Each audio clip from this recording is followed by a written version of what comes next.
Isn't marriage about time together, Hudson? Or does your new promotion mean our vows expire at midnight? I asked, trying to keep my voice steady despite the growing unease in my stomach. Hudson glanced up from his laptop, his brow furrowed. Carice, you know it's just a busy period at work. This promotion is a big deal, and I need to prove myself. By neglecting your wife? I countered, feeling the sting of his absence more acutely with each passing day. We barely see each other anymore, and when we do, you're glued to that screen. He sighed, rubbing his temples. I'm sorry, honey. It won't be like this forever. Once I get through this initial phase, things will settle down. I promise. I wanted to believe him, but the nagging doubts persisted. Hudson had always been ambitious, but his recent detachment felt different, more pronounced. A part of me couldn't shake the feeling that something else was at play. All right, I conceded, forcing a small smile. But don't forget about us, okay? We're supposed to be a team. He reached out and squeezed my hand, his touch sending a familiar warmth through me. You're right. I'll make it up to you, I swear. As I gazed into his eyes, searching for the reassurance I craved, a flicker of uncertainty remained. Was I overthinking things, or was my husband slowly slipping away, consumed by forces beyond my comprehension? The next evening, I found myself at one of Hudson's company parties, surrounded by the usual suspects, colleagues, investors, and their respective partners. I plastered on a smile, making small talk while scanning the room for Hudson. That's when I overheard a hushed conversation between two women I recognized from previous events. Did you hear about Hudson's little rendezvous with Janine? Apparently, they've been getting cozy lately. My heart skipped a beat as the implications sank in. Janine was one of Hudson's direct reports, a young, ambitious woman always eager to please. You're kidding, the other woman gasped. But what about his wife? The first woman shrugged. I guess the thrill of the promotion was too much to resist. My world tilted on its axis as their words burrowed deep, fueling a suspicion I had desperately tried to ignore. Was Hudson really capable of such betrayal?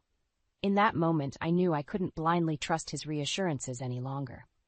If there was truth to the rumors, I needed to uncover it, no matter how painful the revelations might be. After the party, I found myself unable to shake the uneasy feeling that had taken root. The rumor about Hudson's potential infidelity gnawed at me, breeding doubts that threatened to consume my every waking thought. I needed answers, but confronting Hudson directly could backfire spectacularly if my fears proved unfounded. No, I needed a more discreet approach, someone on the inside who could shed light on the situation without arousing suspicion. That's when I remembered Olivia, an old friend from college who had landed a job at the same tech firm a few years back. We hadn't spoken much lately, our lives having drifted apart, but perhaps she could provide the insight I so desperately craved. I sent her a casual text, suggesting we catch up over coffee, and to my relief, she eagerly agreed. A few days later, we found ourselves seated at a cozy cafe reminiscing about old times. It's been too long, Olivia remarked, sipping her latte. How have you been? How's Hudson? I forced a smile, steeling myself for the conversation ahead. That's actually what I wanted to talk to you about. I've been concerned lately. Olivia's brow furrowed. What do you mean? Taking a deep breath, I recounted the rumors I'd overheard at the party, my voice wavering ever so slightly. There were whispers about Hudson being involved with someone named Janine. Do you know anything about that? Olivia's eyes widened, and she glanced around furtively before leaning in closer. Carice, I'm so sorry, but those rumors, they might have some truth to them. My heart sank as her words washed over me, confirming my worst fears. What do you know? I pressed, needing every detail, no matter how excruciating.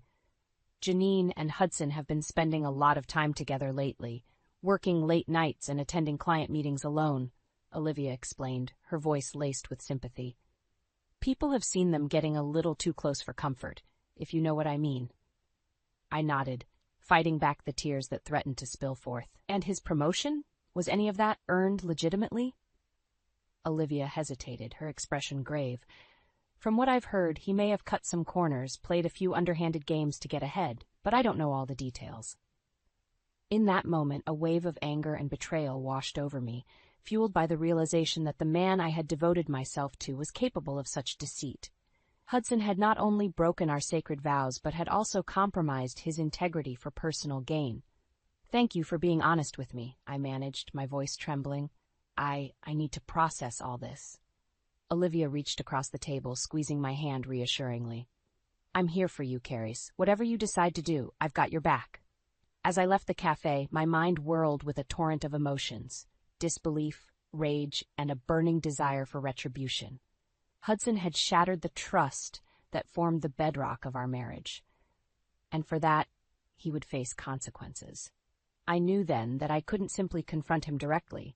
He would undoubtedly deny everything and attempt to gaslight me. No, I needed a more strategic approach, what would expose his misdeeds beyond any doubt and bring his carefully constructed facade crumbling down around him. And I knew just the person who could help me orchestrate my revenge. After my conversation with Olivia, I found myself consumed by a burning desire for justice. Hudson's betrayal cut deeper than I could have ever imagined, and the thought of him carrying on his deceitful ways filled me with a rage I had never known before. I needed a plan, a way to gather irrefutable evidence of his misdeeds and expose him for the fraud he truly was. But I couldn't do it alone. I needed an ally, someone who could help me navigate the treacherous waters ahead. That's when I reached out to my brother, Grant. We had always been close, and I knew I could trust him implicitly.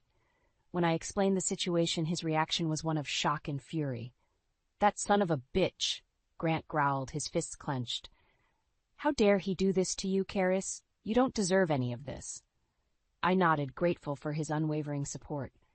"I know, but I need your help to make things right. I can't let him get away with this."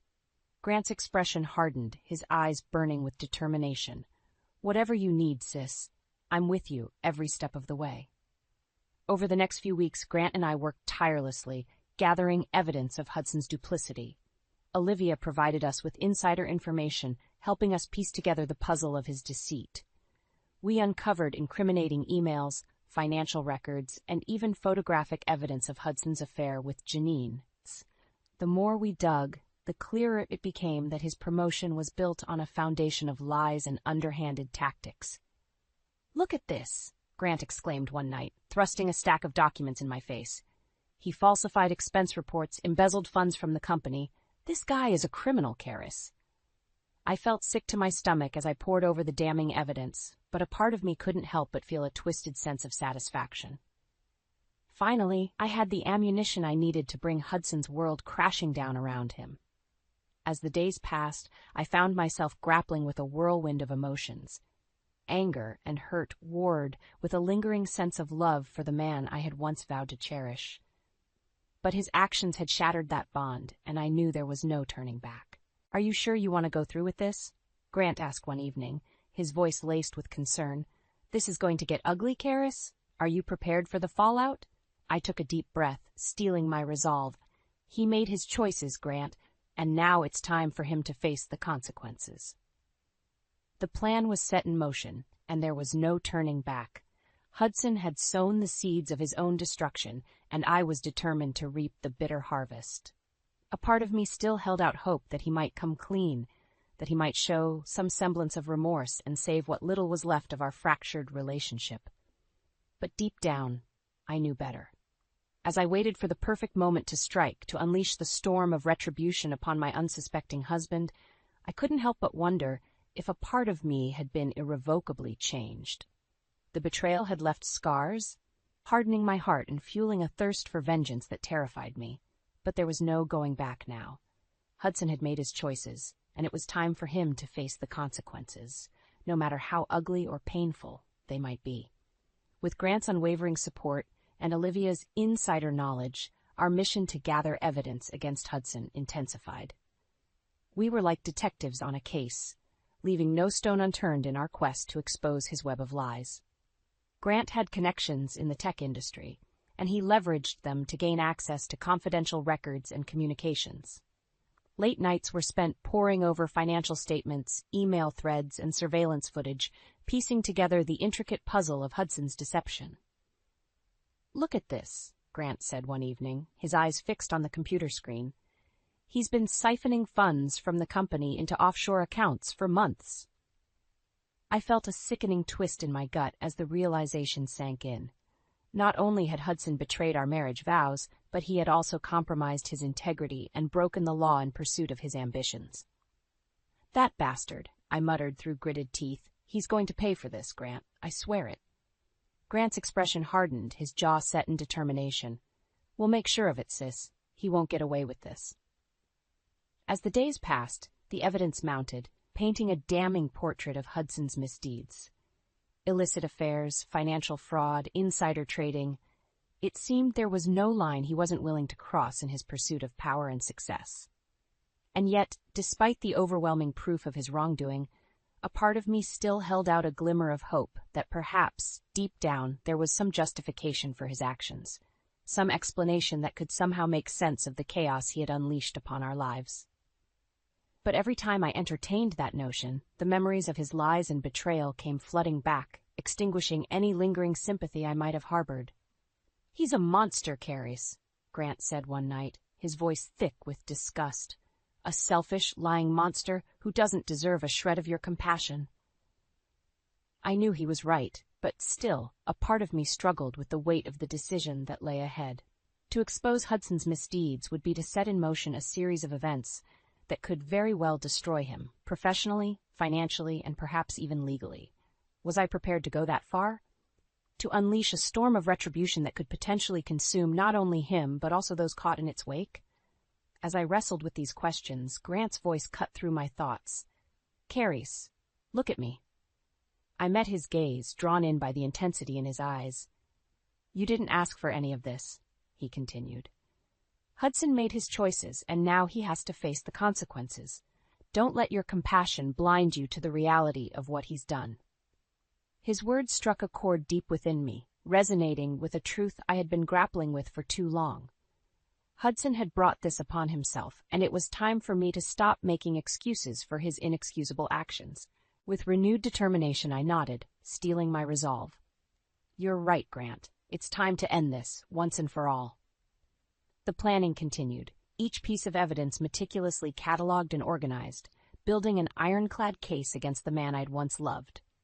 As the final pieces fell into place, I couldn't help but feel a sense of bittersweet satisfaction. Hudson had chosen his path, and now it was time for me to choose mine, a path that would lead to the reckoning he so richly deserved. With the weight of Hudson's betrayal bearing down on me, I knew the time had come to confront him directly. I had to give him one last chance to come clean, to acknowledge the depth of his deceit, and perhaps salvage what little remained of our shattered relationship. Grant was adamant that I should proceed with caution, fearing Hudson's potential for volatility when backed into a corner. But I was resolute in my decision. I needed to look into his eyes and see if there was even a flicker of remorse, a glimmer of the man I had once loved. I arranged for us to meet at a quiet cafe, a neutral ground where we could have a candid discussion away from prying eyes. As I sat waiting, my heart pounded in my chest, a maelstrom of emotions swirling within me. When Hudson finally arrived, his expression was one of confusion and mild annoyance. "What's this all about, Carys?" he asked, sliding into the booth across from me. Taking a deep breath, I steeled myself for the confrontation ahead. "Hudson, we need to talk about what's been going on." He tensed, his body language defensive. "What do you mean?" I reached into my bag and pulled out a thick folder filled with the damning evidence we had gathered, emails, financial records, even photographs. "I know about the affairs, Hudson. I know about the fraud and the embezzlement." His eyes widened as he took in the stack of incriminating documents before him. For a moment he seemed caught off guard, but then his expression hardened, and a cruel smirk tugged at the corners of his mouth. "So, you've been doing a little digging, have you?" he sneered, his tone dripping with contempt. "Bravo, Carys. Bravo." I felt my blood boil at his dismissive attitude, but I forced myself to remain calm. "This is your chance to come clean, Hudson, to tell the truth, and maybe, just maybe, salvage what's left of our marriage." He let out a harsh laugh, his eyes cold and utterly devoid of remorse. "Come clean? Why the hell would I do that? I've worked too hard, sacrificed too much to let a little thing like you ruin everything I've built." His words cut like a knife, laying bare the depths of his selfishness and depravity. In that moment, I realized that the man I had loved was gone, consumed by his own twisted ambition and greed. "You're a monster," I spat, my voice trembling with barely contained rage. "A lying, cheating monster who doesn't deserve a shred of loyalty or love." Hudson leaned back in his seat, a smug grin plastered across his face. "Call me what you want, Carys, but at the end of the day, I'm the one who's going to come out on top. You think your little stunt here is going to stop me? Think again." As he rose to leave, he fixed me with a cold, calculating stare. "You had your chance to play nice, but you blew it. Now you're going to find out just how far I'm willing to go to protect what's mine." With those chilling words, he turned and strode out of the cafe, leaving me shaken to my core. In that moment, I knew that any lingering hope of reconciliation was gone, replaced by a burning desire to see Hudson pay for his crimes. The gloves were off and the battle lines had been drawn. Hudson had made his choice, and now it was time for me to make mine. A choice that would either see me emerge victorious or be consumed by the fires of his wrath. As I sat there, clutching the damning evidence in my trembling hands, I realized that there was no turning back. The path ahead would be fraught with pain and retribution, but it was a journey I was prepared to undertake, no matter the cost. Hudson's downfall was inevitable, and I would be the one to orchestrate his demise, even if it meant sacrificing a part of my own soul in the process. After Hudson's defiant reaction and veiled threats, I knew there was no turning back. The time for diplomacy had passed, and the only path forward was to bring his misdeeds into the harsh light of day, exposing his carefully cultivated facade for the world to see. Grant and I meticulously planned our next move, scrutinizing every detail and anticipating every potential obstacle. We couldn't afford any missteps. This was our one chance to strike a decisive blow and ensure Hudson's downfall. The opportunity presented itself in the form of a major company event, a lavish gala attended by executives, investors, and industry bigwigs. It was the perfect stage for our grand unveiling, and we were determined to make it a spectacle Hudson would never forget. As the evening unfolded, I watched him work the room, charming and schmoozing his way through the crowd with practiced ease.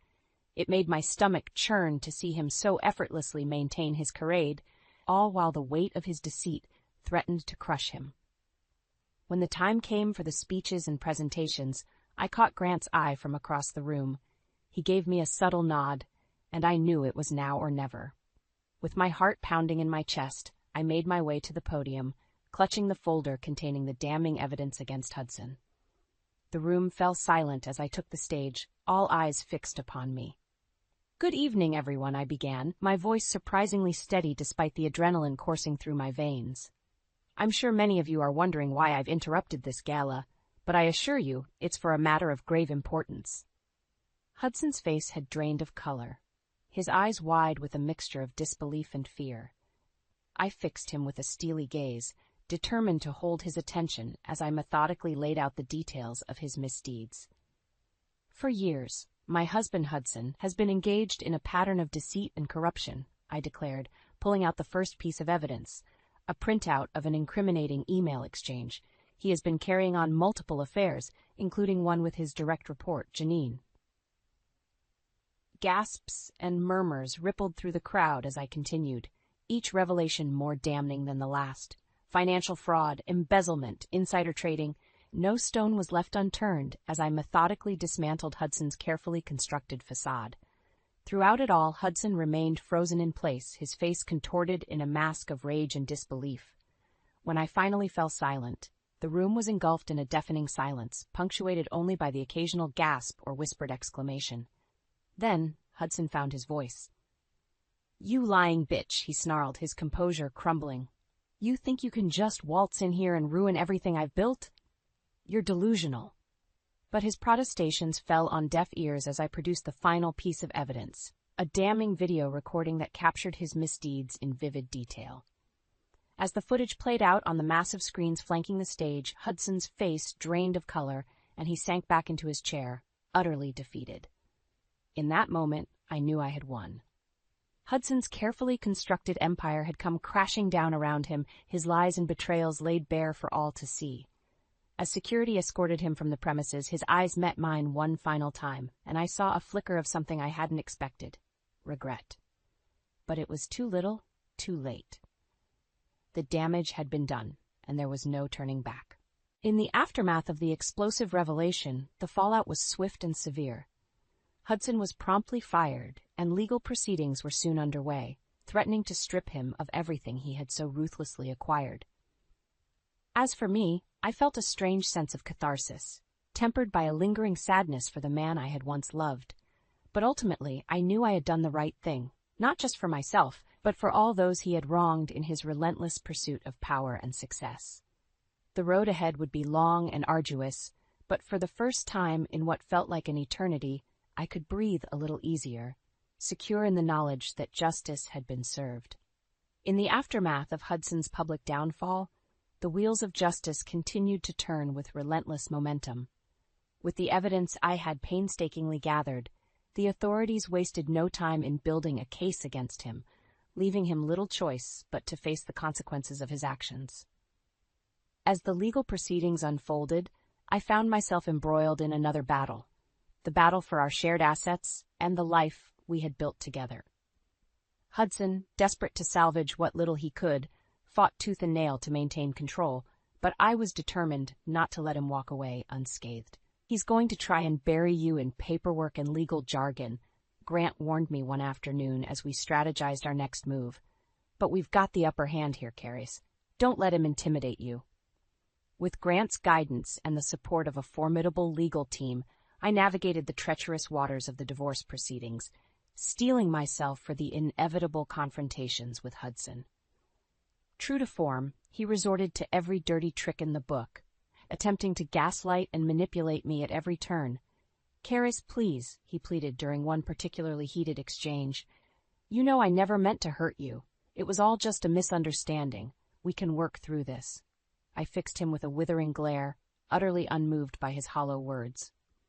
"Save your breath, Hudson. The only thing I want from you is a fair settlement.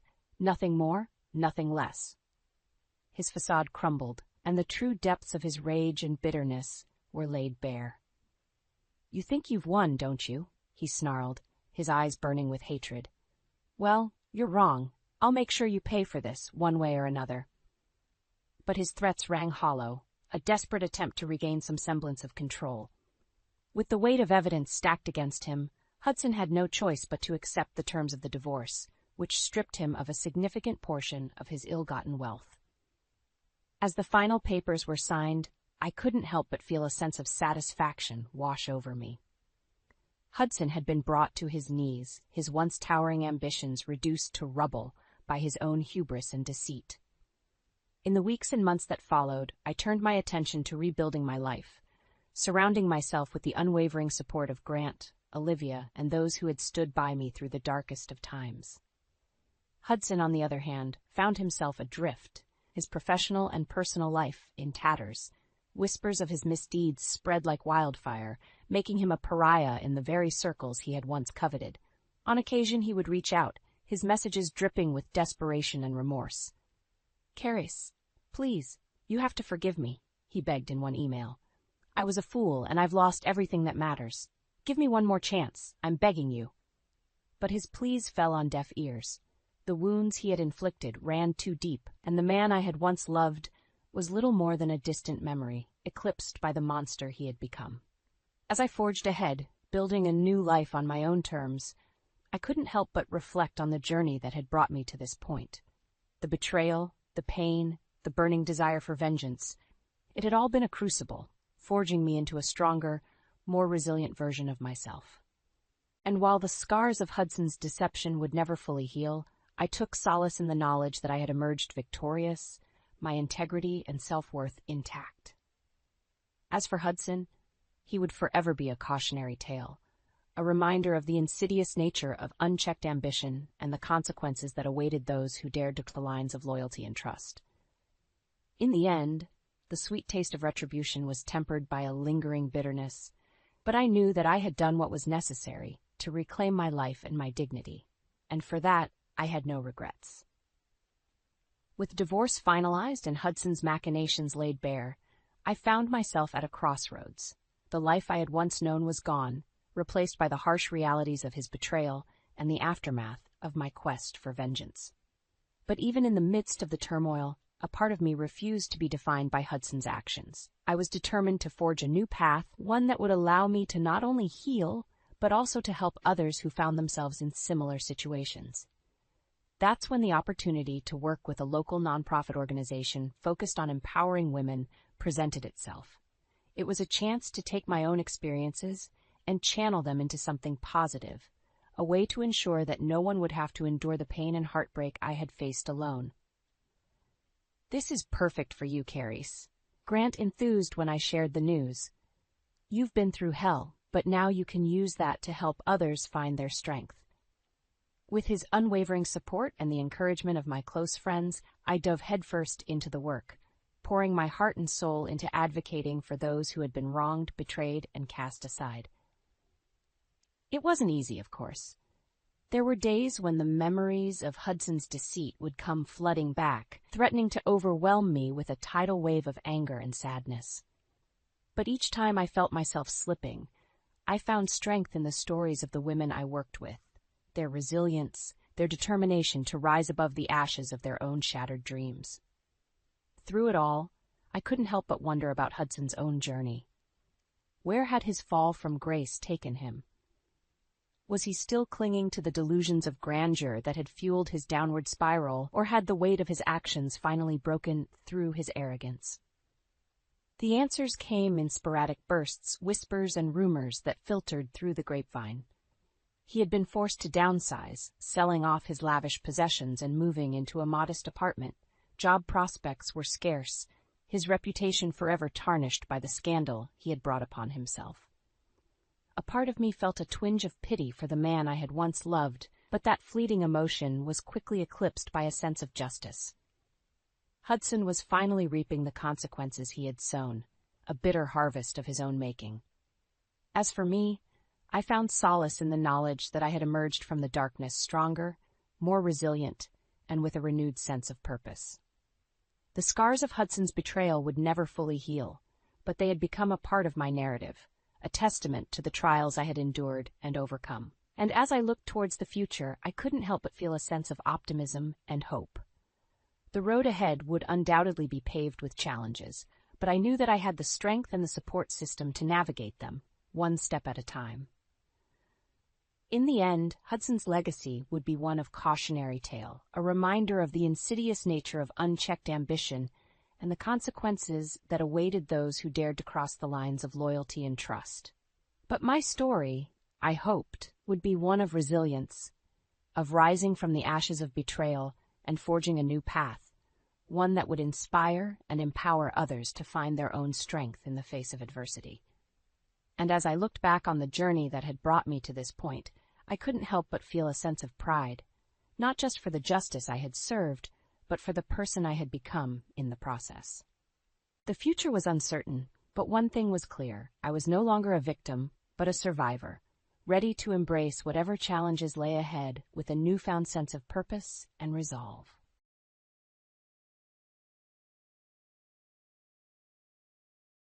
When I suddenly woke up, a white ceiling greeted my eyes. Glancing around, I understood that I was in a hospital room. I distinctly remember my stomach suddenly hurting. Yes, that's right. I recall losing consciousness after a sudden stomachache during a meal. Presumably, I was rushed to the hospital in an ambulance. But why did this happen? I always check the expiration dates of the ingredients in the refrigerator.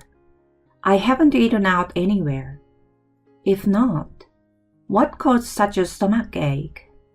As I reflect on my actions, the door to the hospital room suddenly opened. There, with a pale face and short of breath, was my daughter. She slowly approached me, wearing an incredible expression on her face. When I asked her, "Is something wrong?" my daughter opened her heavy mouth. "My name is Michelle Clark, and I'm 38 years old. I'm a normal office worker working for a generic company. I've been married to my husband Caleb for 11 years. We discovered my pregnancy right after registering our marriage, and the following year, our daughter Carly was born. My daughter Carly just turned 10 a few days ago. She's growing up healthy every day without any major illnesses. My husband and I both work, providing some financial flexibility in our household. We regularly go shopping as a family of 3 and occasionally travel. Although we can't afford extravagances since we also save money for our daughter's future. Still, living with my beloved husband and adorable daughter is the greatest happiness for me. However, lately, I've been feeling uneasy about my husband. It's not anything significant, but his behavior seems a bit different from before. For example, how he spends his time at home. Since our marriage, he rarely used to look at his smartphone at home. My husband was never tech-savvy, and I always had to teach him how to use gadgets. He even bought a latest smartphone a few years ago, but didn't include any game apps, saying that his only work was to communicate with his family. However, it feels like he has been spending significantly more time on his smartphone in the past few months. Recently, he has been looking at his phone with a happy expression. So I became curious and asked him, "Hey Caleb, lately, you've been messing with your smartphone a lot. Are you hooked on something?"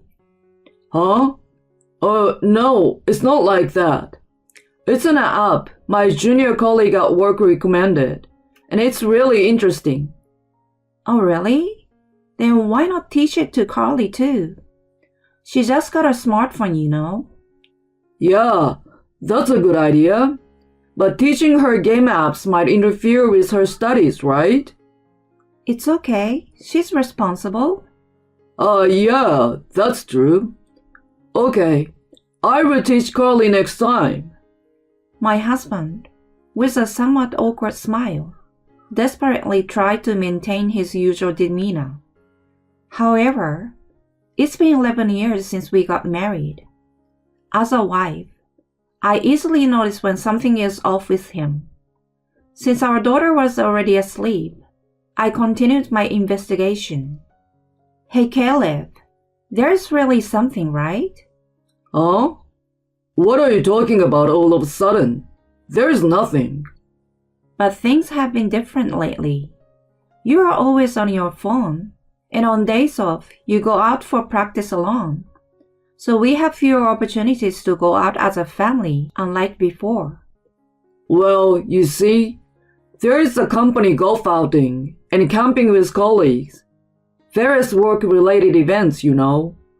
That's part of the job, so I can't help it. Are you really not hiding anything? No, of course not. Why would I lie to you, Michelle? My husband's smile is the same as I always knew him to be. I knew there was something going on, but I didn't feel like questioning him further. A few days later, as I was preparing breakfast, my daughter Carly woke up. "Good morning, Carly." I greeted her, pretending everything was normal, but there was no response. Turning my gaze to my daughter, I saw her with a somewhat gloomy expression, looking down. I stopped preparing breakfast and rushed to my daughter. "Carly, is something wrong?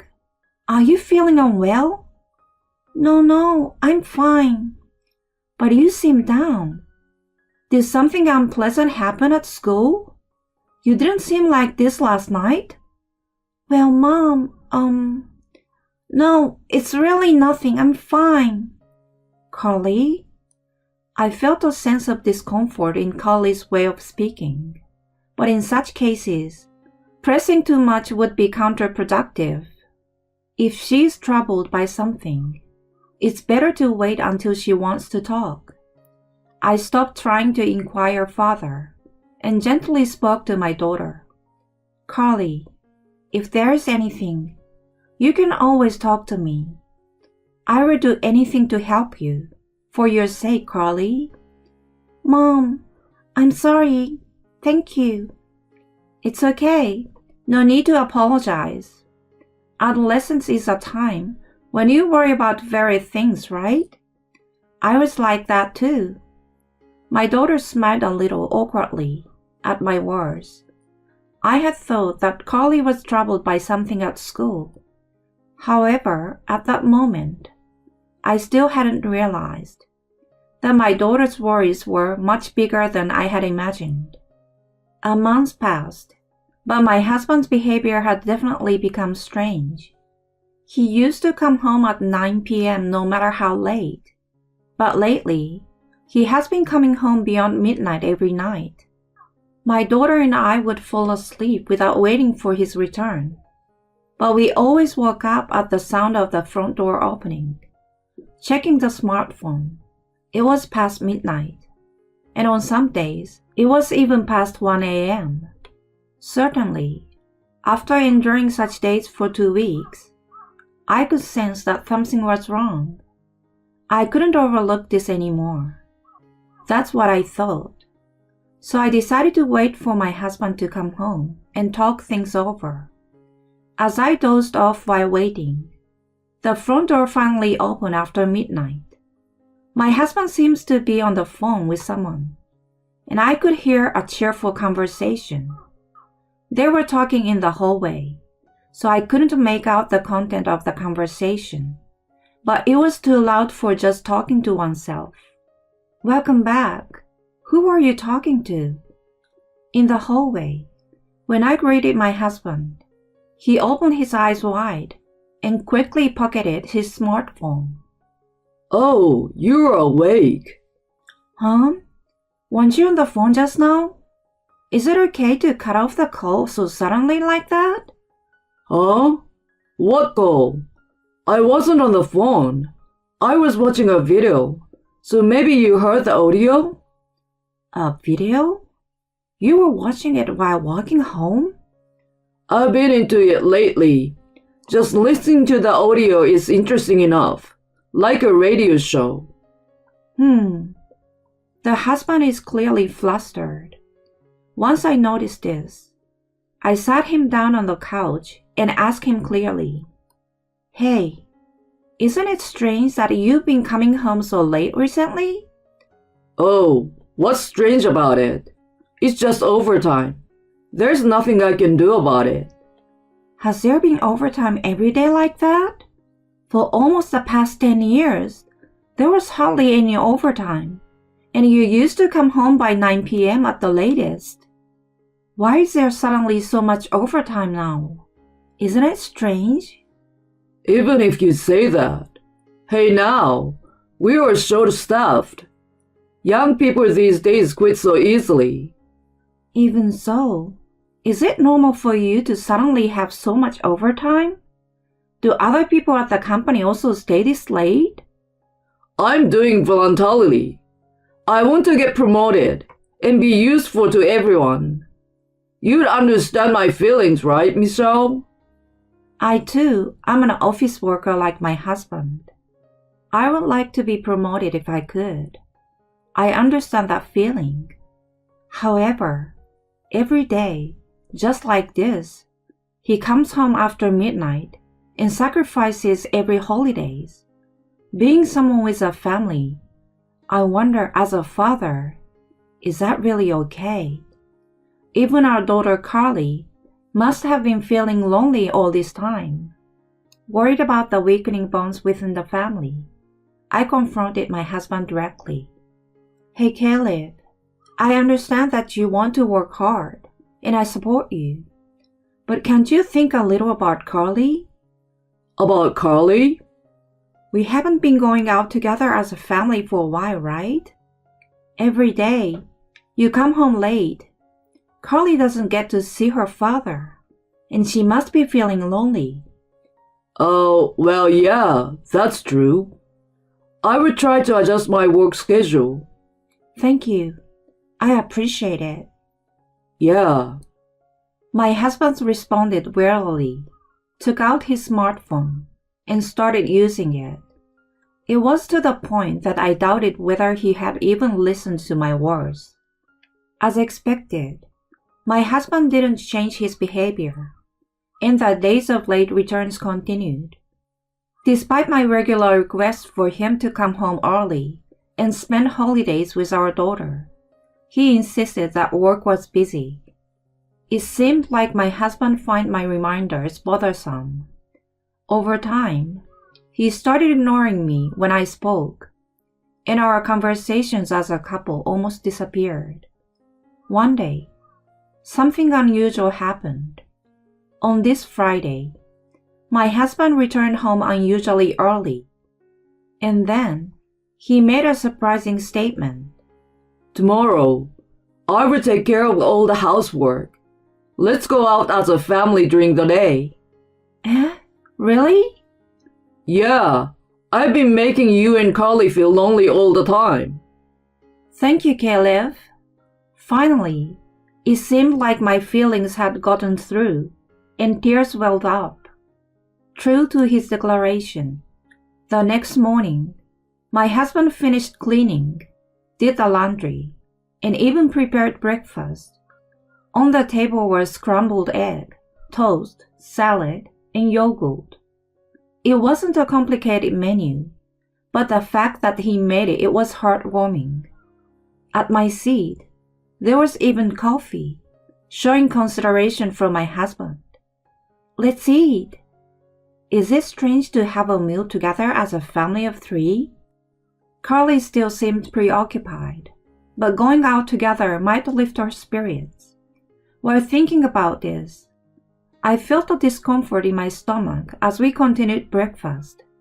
Immediately after, I was struck by sudden abdominal pain. Ouch! Without a second thought, I fell from my chair, crouching on the floor. My daughter, who rushed to me, was on the verge of tears. Mom! Mom! Are you okay? Carly, yeah, I'm fine. Lies! You're not okay! Hey, Mom, do you have a tummy ache? Yeah, a little. With a pain I had never felt before, sweat poured from my whole body. In my fading consciousness, I realized something. My daughter was the only one worried about me. My husband didn't utter a word. Unable to move due to my crouched position, I couldn't see my husband's expression. Struggling to maintain consciousness, I desperately pleaded, Please, take me to the hospital. Then my consciousness faded away. A few hours later, suddenly waking up, a white ceiling greeted my eyes. Looking around, I understood that I was in a hospital room. I remember suddenly feeling pain in my stomach. That's right. I recalled experiencing sudden abdominal pain during the meal. Most likely, I was rushed to the hospital in an ambulance. But why did this happen? I regularly checked the expiration dates of the ingredients in the refrigerator. I hadn't eaten outside. So what caused the intense abdominal pain? Reflecting on my actions, the hospital door suddenly opened. There, with a pale face and out of breath, was my daughter. Approaching me slowly, she wore an incredible expression. In response to my inquiry about what happened, my daughter uttered heavy words. It's all Dad's fault. Huh? I inadvertently asked for clarification from my daughter. What do you mean? In response to my question, Carly took out her smartphone and showed me a video. No, is this? The video depicted my husband making a call in the living room. Throughout the conversation, Caleb wore a delighted expression, chatting enthusiastically. However, the content of the conversation was dreadful. Oh, don't worry. I'm getting ready. That laxative, right? I've already bought it, and I will just add it to her meal. Next time, I will casually prepare a meal and mix it in for my wife. Casually engaging in such a conversation. My husband. The person on the phone is probably his affair partner or something. After the video ended, my daughter clung to me, crying, "Mom, I'm sorry. Dad was talking to someone when I woke up in the middle of the night before. So I recorded a video, and then..." "Carly, I'm sorry. You've been feeling down because of this, right?" "I wanted to tell you, Mom. But if I did, would you guys still be together?" "Thank you, Carly. You must have thought a lot about it, but it's okay now." "Yeah, I think you're more important. I really hate Dad for doing such a terrible thing." I embraced my crying daughter tightly, stroking her head. At that moment, my parents entered the room. "Why are Mom and Dad?" "Carly contacted me. She asked for help." "Carly did?" "She said help Mom. Even though she's small, she sought help." According to my daughter, right after I collapsed, my husband went somewhere. Carly called an ambulance and at the same time phoned my parents. Upon hearing the details, my parents were furious. Naturally, my husband had betrayed not only me, but also our daughter and my parents.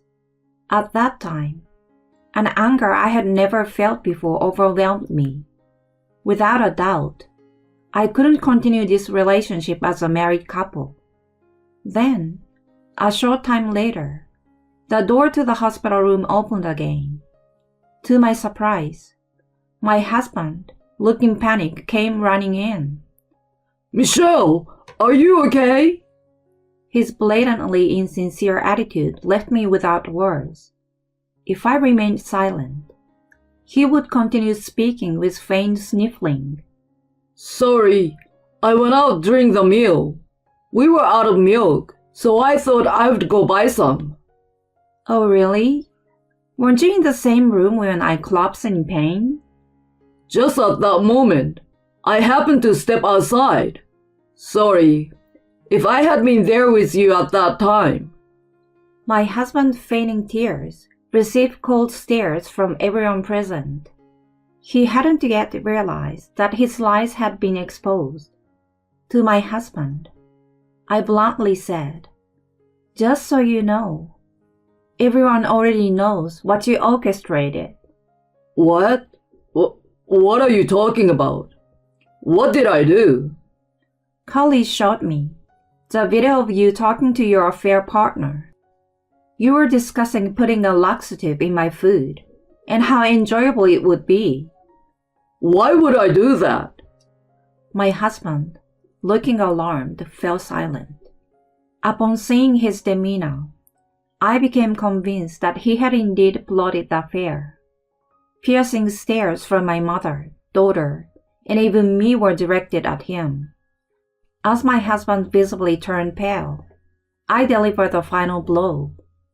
Even the stories about working overtime were probably lies, right? Cheating on the family and having an affair. You are truly despicable. Despite having a wife and child, I'm deeply ashamed to have been married to you. I'm divorcing you. Leave that house right now." "Wait a minute. Let's at least talk." "What? There's no need to talk to you anymore, got it? I will make sure to claim alimony from you. I won't let you go until you paid it all off. I will never forgive you, and the woman you cheated on me with. I will drag both of you down to hell." With that, my husband hastily left the hospital room. Upon being discharged and returning home, I handed my husband the divorce papers, and along with my daughter, returned to my parents' home. Since my husband was unwilling to agree to the divorce, I proceeded with the divorce proceedings through the lawyer I hired, demanding alimony from Caleb and his affair partner. I demanded a settlement from Caleb instead of filing a police report regarding a laxative incident. Thanks to my highly skilled lawyer, my husband quickly agreed to our terms. After paying compensation in a lump sum from borrowed funds, he was apparently easily discarded by his affair partner. Now, he spent his days shuttling between work and home to repay the debt. His parents have disowned him, and he lives a solitary life with no one to rely on. On the other hand, I'm peacefully living with my parents in Crawley at my family home. While I feel sorry for taking away a father from my daughter, I believe this choice was the right one. I aim to cooperate with my parents and shower my daughter with plenty of love in the days to come.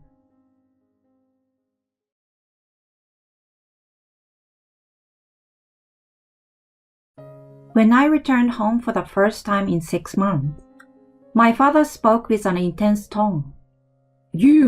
Weren't you alone? My father looks from me to my husband with angry eyes. In my memories, my father was always gentle and mild-mannered. I had never felt such horror from my father before. Dad, what on earth happened? I came back after such a long time, and this is how you react? I wonder why he's so angry. Amidst the various questions that arose, my father slowly approached me and looked me in the eye. Divorce that man right now. Eh? Dad? Please, just do it. Divorce him. My father's face seemed somewhat sad. At that moment, I had no idea that behind my father's words, there was a surprising truth hidden. My name is Natalie Engel, and I'm 28 years old. After graduating from university, I work at an advertising agency. During my student years, I wasn't very interested in romance. I was dedicated to studying and club activities. However, when I became a working adult, a friend invited me to a blind date at the age of 26, where I had a fateful encounter. It was then that I met Ricky, who was the same age as me.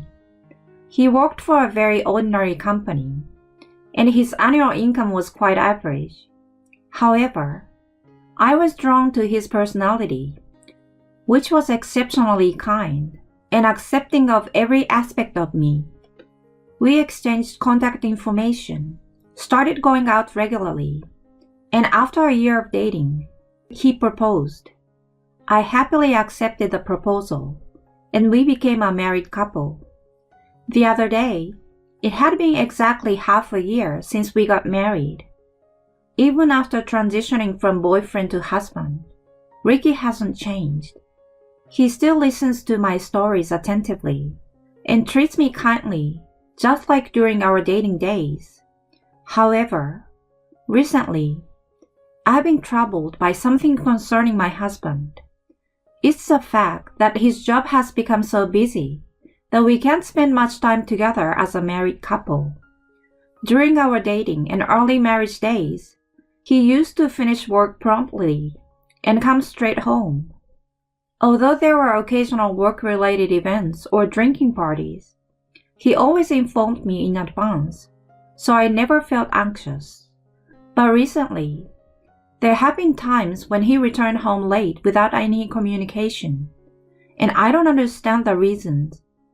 Just the other day, he came home past midnight without any notice, leaving me, who had prepared dinner and waited, feeling ignored. As this has been going on for a while now, I found myself reacting harshly to him. Hey, isn't it a bit too late? I sent you messages, and you didn't reply. I was worried, you know. Confronted by me, my husband openly wore a visibly annoyed expression and let out a heavy sigh. Sitting himself heavily on the sofa, he lazily uttered, Sorry, but I was busy with overtime. Can't you understand that I was working? But if it's overtime, You could at least send a quick message. I thought you would come home like usual, so I was waiting for dinner. You think I had time to send a message? I was too busy. Maybe your workplace doesn't have much overtime, so you can't understand my situation. Why are you talking like that? I just wanted to bare minimum, a little communication. Were you always this troublesome? I thought you were more understanding.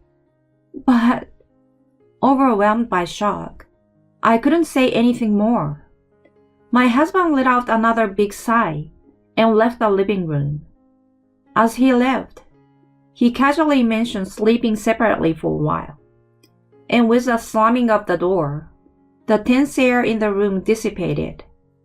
I never imagined my usually gentle husband would use such distancing words. Why? Why would he say something like that?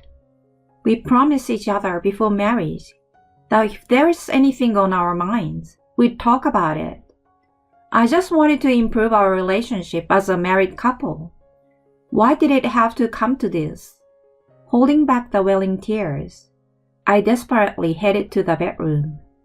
From that day on, my husband never slept in the same bed. On one particular day, Ricky was absent as he went camping with colleagues on a Saturday. While watching a drama alone at home, my phone rang with the sound of a message. Seeing the words "Mom" on the screen, I felt my heart skip a beat at the long-awaited contact from my mother. Hello, Mom? Natalie, it's been a while. How are you? I'm good. It's nice to hear that you're doing well too, Mom. I'm still going strong. I'm glad to hear things are going smoothly for you, Natalie. Are you alone today? Is Ricky not there? Oh yeah, Ricky is, off camping with some colleagues, and he won't be back until tomorrow. Oh, is that so? Must be lonely for you. When my mother said that, she followed up by saying, but taking a break is necessary. As though supporting my husband. I was going to discuss my relationship with my husband, but I felt a little uncomfortable. Perhaps, sensing something different, my mother expressed concern and gently inquired about it. Natalie, is something wrong? Huh? Why do you ask? I just felt like you weren't yourself. If there is nothing, that's fine. But if something's bothering you, I'm here to listen. Mom, my mother's kind words almost make me cry. Feeling the limits of carrying the burden alone, I decided to confide in my mother about recent events. Talking to people makes me keenly aware of my own issues. While I spoke, my mother kindly nodded and listened. After finishing telling everything, my mother softly murmured, so that's how it was. Seeing me fall silent, my mother gently said, Natalie, if it gets too tough, you can always come back home, But since you're a couple, I also think it's important to have a solid conversation with Ricky. Yeah, you're right. I understand. But Ricky doesn't want to talk to me. If you decide on a date in advance for a serious talk, it might be better. A serious talk? A scheduled time? Exactly. Your father and I had many clashes, and we resolved them through numerous conversations. It's not about forcing a solution. It's about compromising and working things out to the extent both can manage. That's the key to maintaining a marriage. My mother's words startled me. I realized there is no need to force a resolution to marital problems. It's about discussing and compromising until both parties are satisfied. As soon as I understood that, my heart felt significantly lighter. Mom, thank you. I will try talking with Ricky once. Yes, I think that's a good idea. You both are good kids. and you can work things out through conversation. Yeah, that's true. I'm really grateful I talked to you, Mom. Your father is also concerned about you, so come and visit us occasionally, okay? Of course. I will come back when the timing is right. After ending the call with my mother, I sent a message to my husband. I want to have a proper conversation at once. The reply came the next day, agreeing to talk once he returned from the camping trip. The next day, as I prepared dinner, my husband returned from the camping trip. We had dinner together, took turns taking baths, and when I emerged from the bath, he was engrossed in a video game in the living room. When I asked if we were going to talk, he left a small sigh, clicked his tongue, and turned off the game. So, what's there to talk about? We don't need to have some serious conversation, do we? While fiddling with his phone, Ricky opened his mouth without looking at my face. Irritated by his attitude, I took his phone away. What the heck? Why are you messing with your phone when we were supposed to talk? Do you have any idea how I felt waiting for you? It's probably some nonsense about me coming home late, right?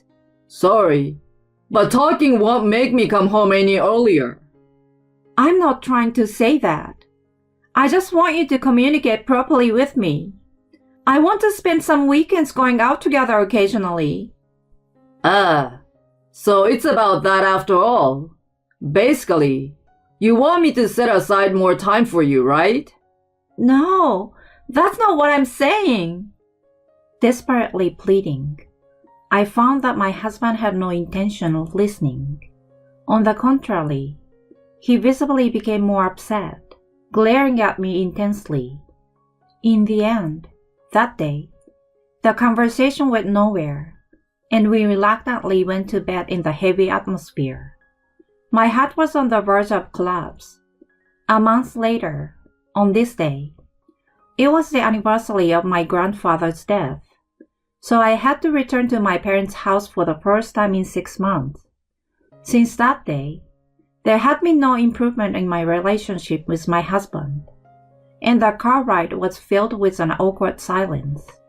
Despite seeking advice from my mother, nothing had been resolved, and I felt a slight sense of guilt. With a heavy heart, I pressed the intercom button at my parents' house. The door opened, and it was my father who greeted me, not my mother. "Dad, it's been a while." Despite my cheerful greeting, my father just muttered softly. Normally, he would respond with a happy smile, but this time it was absent. "Dad, is something bothering you?" As I pondered this, my father continued to speak. You want a loan? Despite returning home for the first time in 6 months, my father's demeanor was extremely stern. With eyes filled with anger, he directed his attention from me to my husband. In my memories, my father was always gentle. Experiencing him in such an intimidating manner was a first. "Dad, what's going on? I came home after such a long time. And why are you so angry?" Amid various questions swirling in my mind, my father slowly approached me and looked into my eyes. Divorce that man immediately. "Huh? Dad? What's going on all of a sudden?" I didn't want to say something like this, but it's no use. Divorce him quickly. "Wait, Dad! You can't just say something like that out of nowhere." Just do it, please. Get a divorce. His face carried a hint of sadness. I sensed that there was something serious in my father's pained expression. The room fell into a heavy silence, and my mother hurriedly came to the entrance, asking, "What happened?" But my father remained stubbornly silent. In the tense atmosphere, the one who couldn't bear it any longer and spoke up was none other than Ricky. Wait a minute, Dad. It's too sudden to talk about divorce so abruptly. I don't want to hear your voice. Just leave Natalie and get a divorce. Huh? What's going on? Dad, I never knew you could be so unreasonable. Ricky, as if mocking, laughed and directed an unpleasant gaze at my father. In response, my father glared at him and uttered in a low voice, Then take a look at this. Saying so, he handed a brown envelope to Ricky. As soon as Ricky opened it, his eyes widened in shock. Inside were numerous photos, providing undeniable evidence of Ricky's infidelity. In the face of the silence that followed, my father coldly declared, Can you still say something after seeing this? Why do you have something like this? I heard from Natalie's mother about Natalie's concerns. When I heard the details, I found it suspicious. You've been telling Natalie about being busy with overtime, right? Huh? What's strange about that? Didn't I tell you that my acquaintance works in the same company as you? He asked around, and here's what he found out. For about a year now, the company strictly enforces no overtime days. What? My father's words triggered a memory. My father's college friend worked in the same company as my husband. When my father inquired through his friend, he learned that the company strongly promotes a no overtime policy. That's why he found the details I shared with my mom strange. My husband wasn't coming home late due to the overtime or company gatherings. It was all because he was spending time with his affair partner. Certainly, the various excuses he made to be away from home on weekends were probably because of that. The moment I realized this, I felt his emotions freezing up all at once. What's the point of discussing things from the beginning? My husband never had any intention of improving our married life. He prioritized his relationship with his affair partner. I was just a convenient woman for him. Recalling his actions and words so far, anger is simmering within me. Looking at my husband, who paled at the evidence presented by my father, I slowly spoke. Ricky, let's get a divorce. Huh? What are you talking about, Natalie? Is this some kind of joke? The one I truly love is only you, Natalie. If that's the case, then why? Why did you refuse to talk to me? Huh? If you really loved me, you should have been more supportive, right? For a long time, I couldn't feel loved by you, Ricky. No, that's not true. It's just how you felt, okay? I genuinely love you. My husband desperately makes up a lie on the spot. I was beyond angry and dismayed at him. I made it clear to my husband that I no longer felt any attraction to him. Oh, for heaven's sake! I love you? I don't want to hear that lie. If you love me, why did you cheat on me? Why did you refuse to discuss this with me? All because you prioritized your own convenience at the time, right? Because the person you were cheating on me with was more important than me, right? No, Natalie. Let's talk for a moment. We can talk. We can make things right. Huh? You have been ignoring me for so long. What do you want to talk about now? For the record, I don't have anything to say to you anymore, and I don't want to understand you. It doesn't matter whether you're serious or not. The fact that you cheated is a problem. This was the first time I became so emotional in front of my husband. He too seemed completely frozen, witnessing my intense tone. With tears welling up in his eyes, he desperately tried to speak. I told him in no uncertain terms, I will never love you again. I don't want anything to do with a scumbag like you. And I don't want to see your face ever again. If you understand, then leave now. Never appear in front of me again. Natalie. There's no room for persistence from a jerk like you. Then, my husband collapsed to his knees, finally breaking into tears. My father grabbed his arm and forcefully ushered him out of the house. Later, I contacted my in-laws, and they came to my parents' house. When I explained everything to them, they were left speechless. My father had prepared the divorce papers in advance, and I signed them on the spot. My husband stubbornly resisted, but thanks to my father's stern scolding, I managed to somehow get him to sign. Ricky was taken away by my in-laws, and I returned home alone.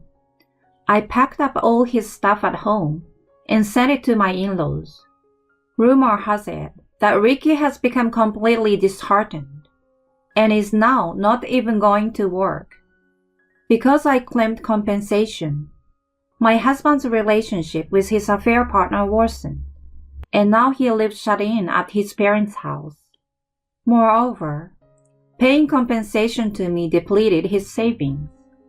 It's only a matter of time before he loses his job at the company. It's easy to imagine that his future is not looking bright. But I don't care anymore. I have decided to make choices that will lead to my own happiness this time. Natalie, how are you? Are you doing well? On the day I moved near my workplace, my father called. I reassured him that I'm doing well. Dad, don't worry. The move went well and I'm fine. Well, that's good to know. Sometimes I think about it. I thought maybe you would have been happier if I had kept my mouth shut. Yeah, that's not true. I'm much happier now because of you. Natalie, yes. I wish for your happiness above all else.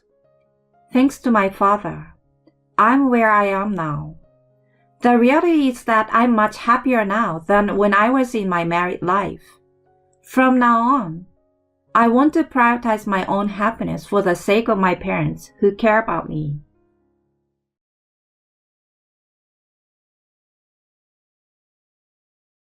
If you don't willingly give up this house, it's divorce. I was suddenly confronted by my husband. This place holds precious memories with my parents. I have no intention of giving it up, of course. However, as if toying with my feelings, he makes threats. What should I do? Lost and confused, I reached out to my father for help. My name is Ashley, and I'm 30 years old.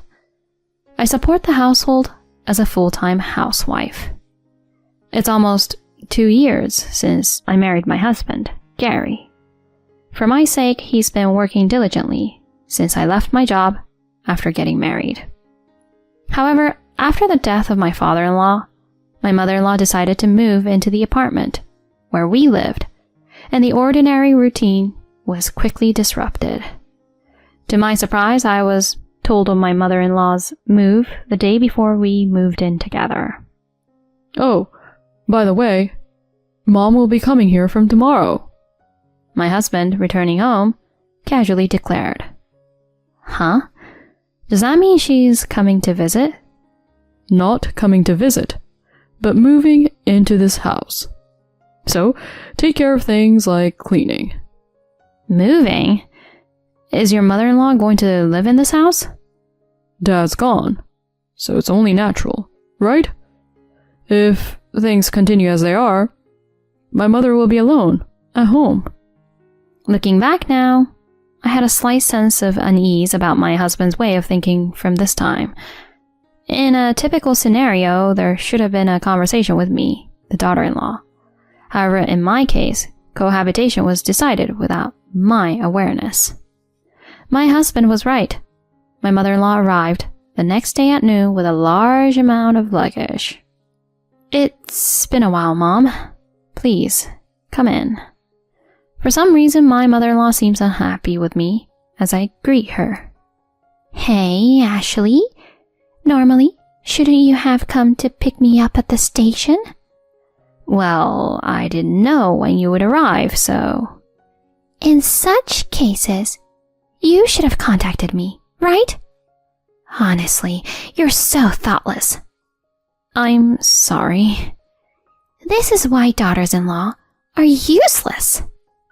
Muttering to herself, my mother-in-law plopped down on the sofa. She acts as if she's the master of this house. The next day, the scale of her sarcastic attacks began. It started right after my husband left for work. Ashley, what are you leisurely doing the dishes for?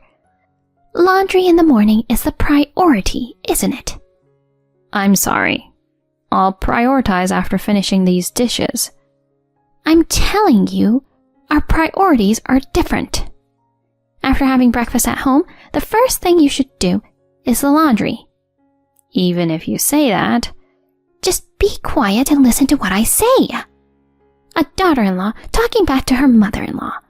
What kind of upbringing did you have? I have my own daily routine, but for some reason, she can't seem to understand it. I'm not saying I won't do it at all. It seems my mother-in-law just doesn't like my way of doing things. Even if I do things as she says, she still finds something to complain about, especially during the day when I'm alone with my mother-in-law. One day I came up with a secret plan to get out of living with my mother-in-law. The secret is to move into the house my father gave me. My parents started living in the countryside 2 months ago when my father took early retirement. So they handed over the house they have been living in to me. Luckily, it's not far from the current apartment I live in. We have been discussing moving to the house soon. Continuing to live with my mother-in-law is becoming too much for me, so I thought it might be a good idea for my husband and me to move out early. With that in mind, I decided to propose it to my husband right away. Gary, can I talk to you for a moment? There's something I want to discuss. Discuss? What's wrong? You know, the house my dad gave us? How about moving there? Oh, that house? Well, we were planning to talk about it eventually, but why the sudden interest? The thing is, I'm not getting along well with your mom. Huh? Mom never mentioned anything like that. Anyway, living with your mom is getting really tough for me. So I'm seriously considering moving. I see. Well, the distance isn't that far, and it might be okay for your mom to continue living in this apartment. Surprisingly, my husband accepted the idea of moving without much hesitation. He discussed it with his mom, and a week later, the moving process was underway. Honestly, I thought my mother-in-law would be more reluctant, but she easily agreed to our move. Not only that, she bid us farewell with a big smile as we left. Gary? Ashley? See you later. I'm sorry for the sudden decision to move. It's fine. You received your father's wisdom, right? It's the right thing to do. Thank you. If you like, please come and visit us, Mom. Sure. The distance is short, and Ashley, make sure to drop by regularly. Yes. After finishing the formalities, we headed to our new place. I felt relieved inside. No more sarcastic remarks from my mother-in-law. Now I can live freely just like before. I was prepared to be opposed to it, but I'm glad I took the plunge and consulted a locksmith. But the story doesn't end here. Even though I've distanced myself from my mother-in-law, now the issue is that my husband's return home late. If it was just coming home late, it would be one thing. But there are days when he doesn't come home all day. The reason is not overtime or drinking parties. It's because he's visiting his mother. My husband says it's because he's worried about his mom, but it happens too often. He often eats over there without informing me or doesn't come home for a whole day. With each of these incidents, my daily routine is falling apart. This can't go on like this. One day I brought up the topic with my husband. Gary, isn't it too frequent for you not to come home? Really? but I'm just at my mom's place most of the time. It's not about that. At least let me know in advance. Making dinner becomes a waste. Just eat it the next day. You're a housewife at home all the time. What's that? Do you think just because I'm a housewife, I don't need to be informed? Well, isn't it true? A housewife just lazes around at home. Huh? Besides, I'm more worried about leaving Mom alone. Erica will be back soon, and I have to talk about that with Mom. What? Erica? Erica is my husband's sister, who currently lives overseas due to work commitments. I had no idea Erica was coming back. What would be the reason for her return? And what do they have to discuss? Erica is coming back. But is there really something to discuss with your mom? Concerned, I asked my husband about it. Of course there is. Erica is moving in, so we need to talk about it. Huh? Is that so? Erica used to live in a quite spacious house overseas, and she insisted on having a similarly large house here. So, I think she'll be living in this single-family house. Huh? The sudden news left me completely stunned. My sister-in-law is going to live in this house? Just as I finally got away from my mother-in-law? Wait a minute. This house was given to me by my dad, you know. Why is Erica going to live here too? Well, originally we lived in that apartment, but now Mom is living there. Besides, that apartment is smaller, right? This is the only spacious house we have. You can't just decide that on your own. I didn't plan on living with Erica. Oh, we won't be living together. We're going back to Mom's place, and Erica can have this house. Huh? What are you saying? I told you. We're going back to Mom's place. Erica can live freely in this house. My husband's lack of common sense left me physically staggered.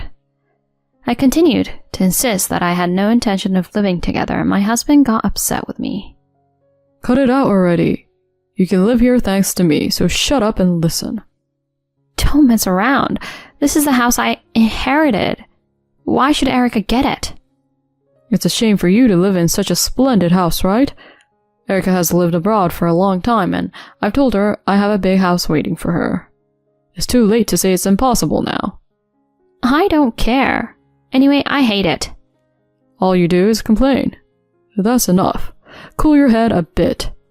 I'm going back to Mom's place for a while. My husband slammed the doors shut and left the house. Left alone in the room, tears welled up slowly. Why does he always decide things on his own? This is the precious house I inherited, and he's giving it to his sister. This is not a joke. In the midst of my distress, I received daily messages from my husband, asking if I regretted it or telling me to come back soon. Each time I had to express my unwavering determination not to yield. Then one day, my husband, fed up with my resistance, called in anger. Hey, Ashley, when the hell are you coming over here? That's why. I won't say it again. I'm not going there, and I have no intention of giving this house to Erica. Cut it out. I've already told Erica. She'll be coming back this week. Stop whining. Don't decide things on your own. I inherited this house from my dad. It's mine now. Why do I have to let go of it for your family? Who do you think you're talking to? Mom is angry. Don't ruin our mood any further. What's that? You're ignoring my feelings? My husband seemed quite frustrated, sighing loudly over the phone. Immediately after that, he says something unbelievable. If you don't listen to what I say, it's divorce. Get out by tomorrow and transfer that house to Erica. At that moment, my love for my husband began to cool off rapidly. His despicable attitude of threatening with the word divorce angered me to the core. I couldn't forgive it. Threatening with divorce instead of considering someone's feelings, let alone discussing it. I will not let these people do what they want. My husband, in spite of his anger, continues as if triumphantly. Understand? If you don't leave by tomorrow, it's divorce. Got it? Seriously? Of course. You have no choice in this matter. A housewife like you will have a hard time if something happens. Right? No, I get it. Good. That's all you need to know. Then hurry up and move here. My mom is enthusiastic about educating you. After delivering this ultimatum, my husband unilaterally ended the call. After that, I explained the situation to my father and sought his cooperation for a plan I had in mind. The next day, my husband, acting confident, called me. Hey, is packing done? Yes, of course. I calmly replied. More importantly, when is Erica coming back? Tomorrow. Why are you so fixated on Erica? To my question, my husband quickly revealed his true intentions. Actually, she's making quite a bit of money with stocks and investments. I see. So you want to get close to her and maybe get some financial support. That sounds like something you'd think of. Say what you want. Anyway, you need to leave by today or it'll be troublesome for us. Don't worry. I've already moved. Huh? My words seemed to genuinely surprise my husband. Thinking that I had obediently followed his instructions, he arrogantly continued. Oh, so you also don't want a divorce after all. That makes sense. It would be tough to live without income. That's right. Although we're still officially a couple and I answered your call, that's about to end. Huh? Let's get a divorce. My words visibly shook my husband. What? What are you saying? As I told you, you're going to leave that house, right? Are you moving here right now? Huh? There's no way I'm doing that. I won't return to a house with an unreasonable husband and a bullying mother-in-law. What? What do you mean by that? We promised you would leave that house. Yes, that's right. I already did as we agreed. I told you. I've already moved. Don't mess with me. If that's the case, where are you now? Feeling the pressure, my husband's tone became faster. It was a sign that he was losing his composure. Sensing the right moment, I decided to reveal my location. I'm at my parents' place now. Huh? You moved to the countryside where your parents live? Yes, I moved to the countryside where my parents live, so I won't be returning back to your place. What? Is that so? My husband's tone expressed a sense of relief. Well, that doesn't matter. If that house goes to Erica... $500,000. Huh? I put that house, which my father gave me, up for sale. So, if you really want to give it to Erica, buy it for $500,000. What? You're joking, right? I'm not joking. Since the house is still in my father's name, I asked him to put it up for sale. In fact, the corporation I saw from my father was for the sale of the house. My father had told me before. When the time comes for you to live as you like, or if you face any trouble, let me know, he said. The appraisal result was $500,000, so we immediately put it up for sale, thinking it was a stroke of luck. I never imagined it would come to such a situation. My husband choked on his words and started cursing. What the hell? You're doing whatever you want. I won't forgive you, you hear? I don't need your forgiveness. We're getting a divorce soon anyway. What the? Do you understand your position? Being alone and facing difficulties is much better than being with you forever. Oh, well, Erica is coming back soon, you know? I'll tell you, I'm counting on Erica's money. So what? I told you, right? If you really want to settle things with Erica, buy the house for $500,000. If you can. What? That's not something she can do. Erica is making money through investments, right? If you want to settle it with her so much, you can buy the house for $500,000. How much can Erica offer? He continued to make excuses without a hint of apology. Seeing it as a waste of time, I confronted him. I don't have time to deal with such foolish parents and children. Did you think threatening with divorce would make me willingly give up the house? Just because I'm a housewife doesn't mean I'll obediently follow whatever you say. Wait, calm down. Calm down? The one panicking here is you, isn't it?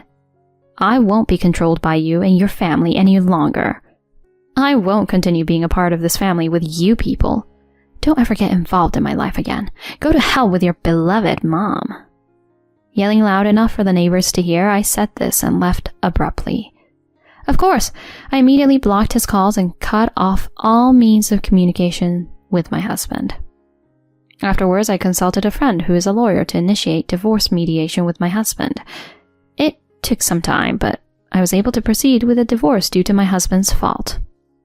He is still living in that apartment with his mother. As for the return of my sister-in-law, in the end, they couldn't secure a large house, and Erica, angered by the changed circumstances, returned overseas in a fit of rage. The attempt by my ex-husband, who tried to seek financial assistance from Erica, who earned money through investments, ended in complete failure. He is now living precariously to make ends meet for the alimony payments and payments of living expenses for his mother. If he continued to live with that selfish mother-in-law, his life won't get any better in the future. On the other hand, I am enjoying peaceful days with my parents in the countryside where I moved. Recently, I got a job as an administrative staff at a small fruit orchard through an introduction from a neighbor. I am earning enough to live comfortably now. I plan to live here for some time to come.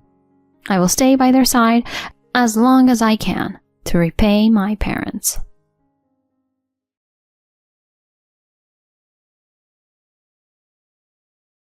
Whoa, she's incredibly cute. We just heard my best friend had her baby. So my husband and I headed to the maternity ward. The newborn was so tiny. It really made me appreciate the miracle of life. But inside, I was filled with a mix of emotions. I'm sorry, little one. You are so adorable. But things might get tough soon. Back in my friend's room, my husband couldn't stop smiling and said, Seriously, wasn't that baby just the cutest? My friend beamed a thankful smile at his words. Then, he turned to me, still smiling. Right, Sandra? Babies are just adorable. Yeah, they are. Especially when they look just like you. What? Suddenly, my husband and a friend looked stunned. That's when I decided to drop the bombshell. I'm Sandra, 29 years old. I studied economics in college, and now I'm working at my parents' company. We have been running the company since my grandpa's time, and my dad's the current CEO. The plan is for my husband Frank to take over someday. I met Frank about 4 years ago. He was a client of our company, but we rarely crossed paths. Then, through a work project, we clicked. Being the same age, it was easy to talk and share ideas. As a CEO's daughter, people often kept me at arm's length, so his normal treatment of me was a breath of fresh air. Sandra, for a CEO's daughter, you don't act all high and mighty. He told me that before we got together. Most would take that as a backhanded compliment, but I was just glad to be seen as an equal, a regular employee. That's a first for me, but thanks. Thanks? Aren't you supposed to get mad at a comment like that? I've always wanted to be seen as just another employee, not the CEO's daughter, so... Well then, I guess I'm doing something right. Yes, you are. After that, things with him progressed quickly. We naturally started dating, and on our second anniversary, he proposed. I never thought I'd get married so fast. I was surprised, but ecstatic. I immediately told my best friend Lisa. Lisa, this is crazy. What do I do? I just got proposed to. Seriously? That's amazing. I still can't believe it. Am I really good enough? Stop it. He proposed because he loves you, duh. Lisa and I go way back to middle school. She never treated me differently, even knowing my parents are CEOs. She's always been straightforward with me, not weird or overly friendly because of my family's status. I told her first about dating Frank. We've all hung out a few times since, and she's always liked him. It's great to see your close ones get along. She was genuinely happy about my engagement. It's been 2 years since our wedding. We don't have kids yet, mainly because we are not intimate much. Frank's company seems really busy, and he often works late. My job is more laid back, so I'm usually home by dinner time. After I get back, it was basically my job to prepare dinner. I was making dinner one night when Frank called. He sounded sorry as he said, Sorry, Sandra. I'll be late again. I don't need dinner tonight. But I've already started cooking. I'm really sorry, but you know how it is. I can't leave the office. Why not just eat when you get home? No, I will grab something with the team. Gotta treat them as their boss. And I need to work hard now to be ready to take over your dad's company. I get that, but... Anyway, that's the deal. Don't wait up for me. He hung up before I could say anything else. With the dial tone ringing, my frustration mounted. What's with that attitude? He could have told me earlier about dinner. And why did his overtime suddenly spike after we got married? He used to come home early when we were dating and newly married. But this past year, he's been coming home way later, and we hardly see each other on weekdays. I want kids soon, but that's not even a thought for him right now. On weekends, he just sleeps or goes out by himself. We barely have any couple time, and my unhappiness just keeps piling up.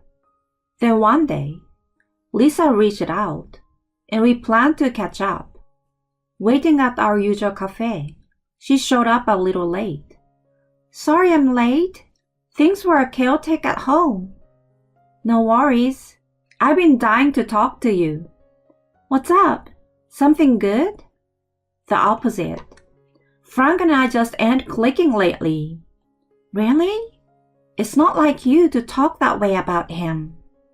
I had never badmouthed him before, but now I just can't help but vent about his attitude. It's sad that even meeting up with my best friend is overshadowed by this, so I quickly shifted the focus to her. How have you been? You called me out of the blue, so I thought maybe something was up. Actually, yeah, there's something I've been wanting to tell you. What is it? Don't tell me you got a boyfriend? Well, actually, I'm pregnant. What? My mind was racing. Her news had completely thrown me for a loop. What do you mean? You don't even have a boyfriend, and now you're pregnant? But looking closer, I could see her belly was indeed showing.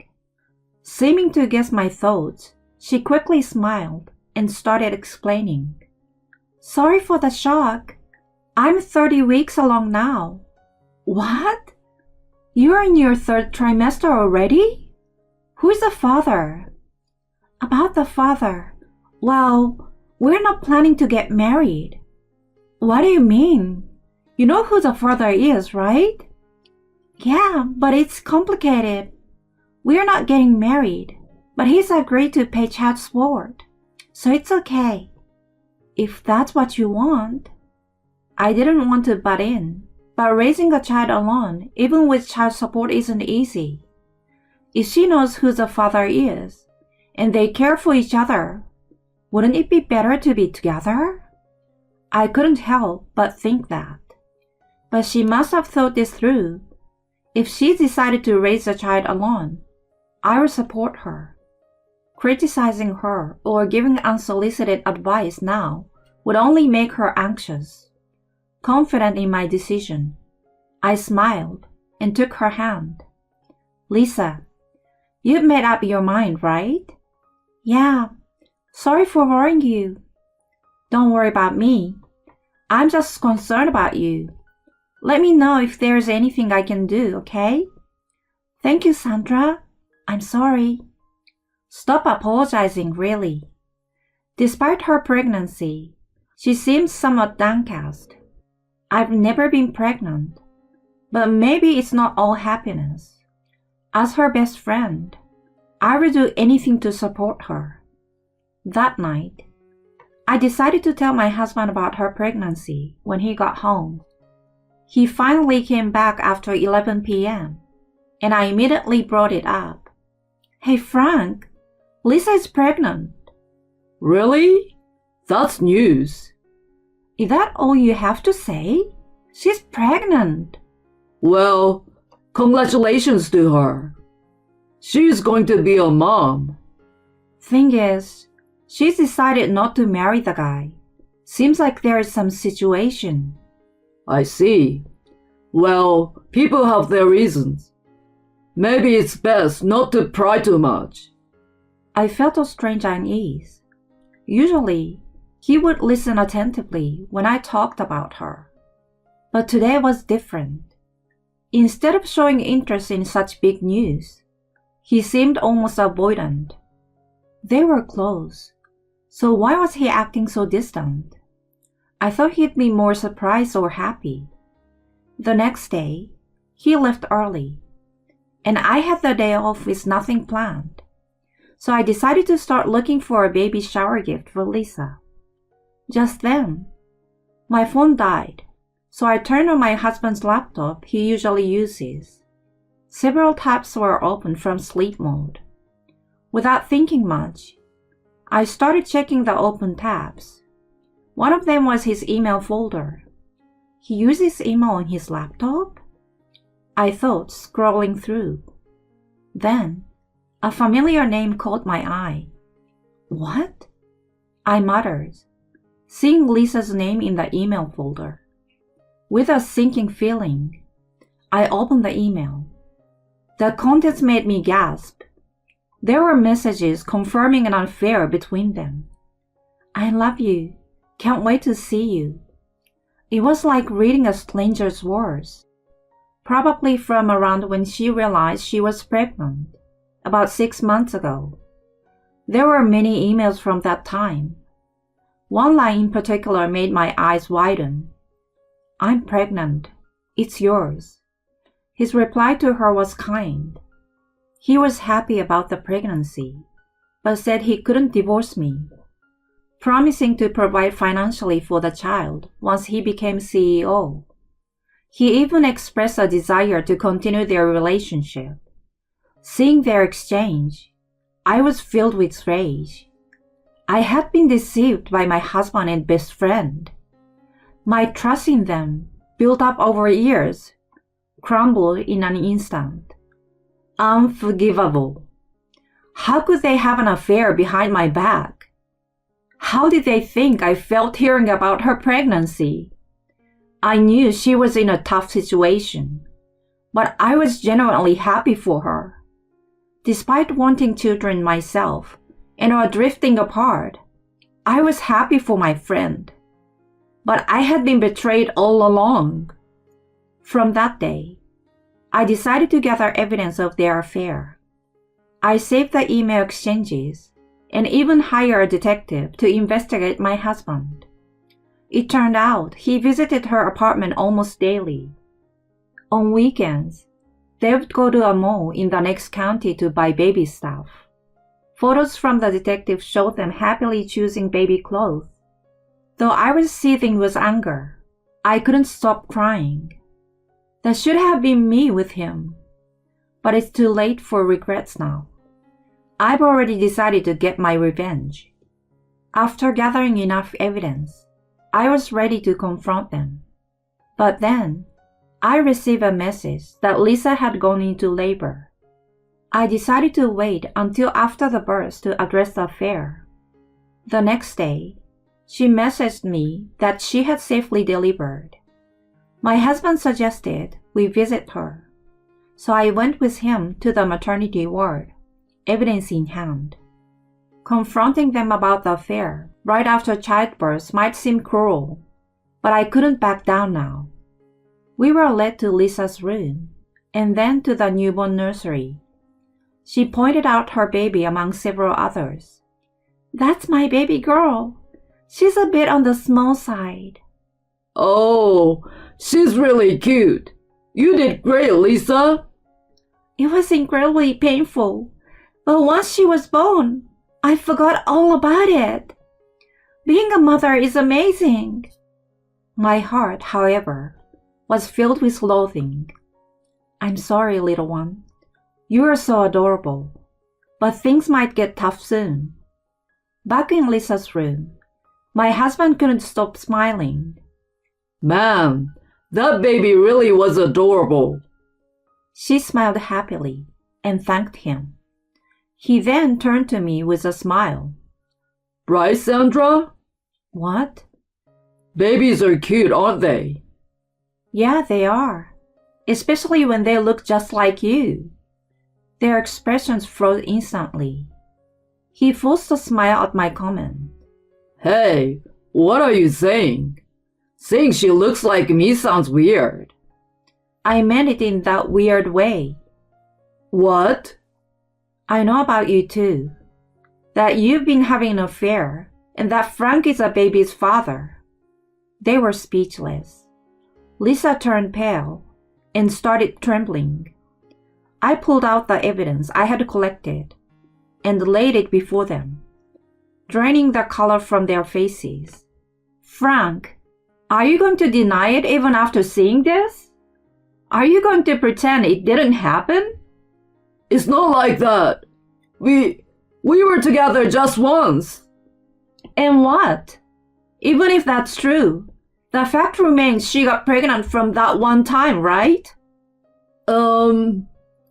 I ignored him and turned to Lisa, who quickly started apologizing. "I'm sorry, Sandra. I didn't mean for this to happen. I had feelings for Frank, but I never expected to get pregnant." "Enough. I don't care how you felt. You had an affair, got pregnant with my husband's child, and had the baby. That's the fact." "I'm sorry." "Don't bother apologizing. I won't forgive you." "But..." Her tears didn't change my mind. They had done something unforgivable. They must face the consequences for what they have done. I firmly told them both. "I will be filing for alimony from both of you. Whether you have a child or not doesn't matter. You will pay for what you have done. I will also inform your parents, Frank, and I want a divorce. As for you becoming the next CEO, that's off the table. Handle your affairs however you want from now on." With that, I left the hospital room and went straight to a lawyer to start the alimony and divorce proceedings. The divorce was finalized with Frank's fault recognized. Both Frank and Lisa were ordered to pay a lump sum in alimony. Contrary to my expectations, they didn't marry. Their parents were furious, and Lisa was taken back home. She now works day and night to pay off the debt incurred from the alimony, and her parents are looking after the child. Frank had been neglecting his work at the company. Assuming he'd soon resign and became isolated within the company. There is no prospect of promotion for him now, and he's viewed unfavorably by his colleagues. They haven't met since the incident. It's a fitting consequence for their actions. I feel nothing but schadenfreude. As for me, I'm diligently working every day. After the divorce, I became the candidate for the next CEO, striving to meet the expectations around me. I want to repay my parents through my work for all the worry I caused them. Marriage isn't everything. I will find my own way to happiness.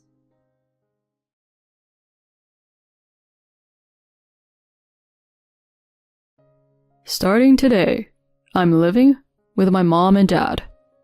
Get out, you freeloading housewife. After 5 years of marriage, my husband abruptly declared it over. Not only did he insult me, but he also tried to sell our precious home without my consent. I couldn't possibly forgive him. As I watched his back, I made up my mind. I will definitely get my revenge. My name is Sherry. I'm 36 years old. I married Ken 5 years ago. In the beginning, he asked me to be a stay-at-home wife. So, I quit my job when we got married. A few years ago, my parents passed away. And now, we live in the house I inherited from them. When my parents died in an accident, he was always there to encourage me. Sherry, please, don't cry anymore. It's going to be okay.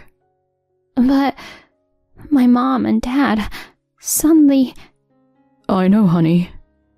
But if you keep crying, your parents in heaven will be worried too.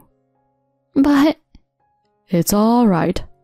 I'll always be by your side. Thanks to his kindness, I've managed to recover and face my parents' death. I was so grateful to be married to him. But then, an event that threatened our peaceful marriage life suddenly happened. One day, while I was out shopping for dinner, I saw my husband, who was supposed to be at work in the city. He was too far to call out to, but I was sure it was him by his clothes. He entered a real estate office with a big smile and came out looking very pleased. He had left for work as usual this morning. So, why was he here? There was no talk of moving, and he had no reason to be at a real estate office. I was so curious about his behavior that I decided to go into the real estate office after he left. I explained to the agent that I was his wife and asked what business he had there. The response was unbelievable. Oh, the man from earlier.